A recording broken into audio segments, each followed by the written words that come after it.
Hello दोस्तों। तो आज हम लोग देखने वाले हैं मानव स्वास्थ्य तथा रोग चैप्टर के अभ्यास का क्वेश्चन नंबर 11, जिसमें देखेंगे वह कौन सी क्रिया विधि है जिससे एड्स विषाणु संत व्यक्ति के प्रतिरक्षा तंत्र का ह्रास करता है। जैसा कि हम पहले ही बताएं कि जो वह कौन सा जो वह प्रक्रिया है जिसमें कि एड्स विषाणु जो है किसी व्यक्ति में प्रवेश करने के बाद उसका जो है प्रतिरक्षा तंत्र का ह्रास करता है। तो इसका उत्तर जो लिखेंगे हम पॉइंट वाइज करके लिखेंगे, क्योंकि बुक में जो है एक में क्वेश्चन को आंसर जो है वो बता दिया है, तो हम पॉइंट वाइज करके लिखेंगे जिससे कि क्वेश्चन का आंसर जो है मेरा ठीक ठाक लगेगा।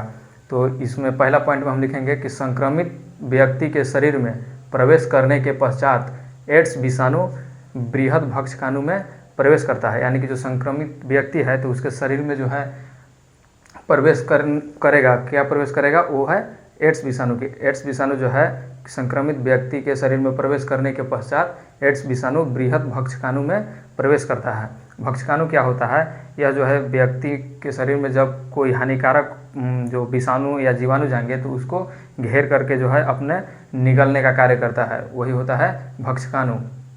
और दूसरा पॉइंट में लिखे हैं कि यहाँ इसका आरएनए जीनोम को विलोम ट्रांसक्रिप्टेज बीकर की मदद से रेप्लिकेशन द्वारा विषाणुीय डीएनए बनाता है।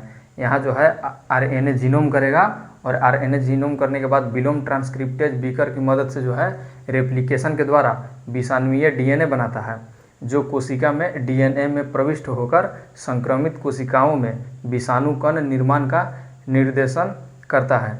यानी कि जैसा कि आप जान रहे हैं कि डीएनए जो है वही हमारा जो है आनुवंशिक पदार्थ होता है। तो जब डीएनए गड़बड़ाएगा तो जो कंफर्म है कि वो कुछ भी अपना शरीर में कार्य करेगा तो वो गड़बड़ ही कार्य करेगा।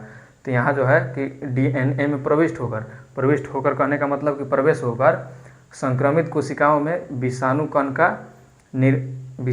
निर्माण का निर्देशन करता है।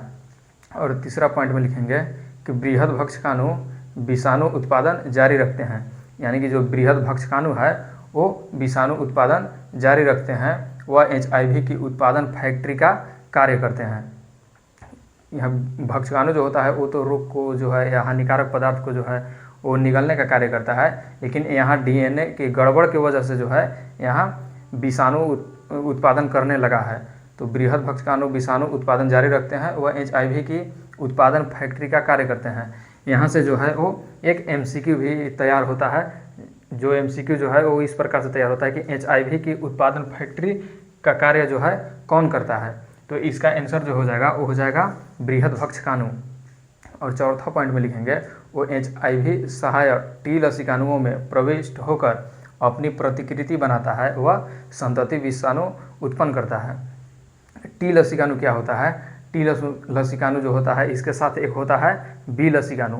वही बी लसिकाणु को जो है पोषण प्रदान करने के लिए जो है आवश्यक सामग्री को जो है ये उसको देता है, यही होता है टी लसिकाणु। तो HIV सहायक टी लसिकाणु में प्रविष्ट होकर यानी कि प्रवेश होकर अपनी प्रतिकृति बनाता है। प्रतिकृति कहने का मतलब अपनी नकल बनाता है, वह संतति विषाणु उत्पन्न करता है, क्योंकि यहाँ ही बोला गया है कि HIV उत्पादन फैक्ट्री का कार्य करता है जिसमें कि भक्षकाणु जो है वो विषाणु उत्पादन जारी रखते हैं। तो इसमें जो है वो संतति विषाणु उत्पन्न करता है।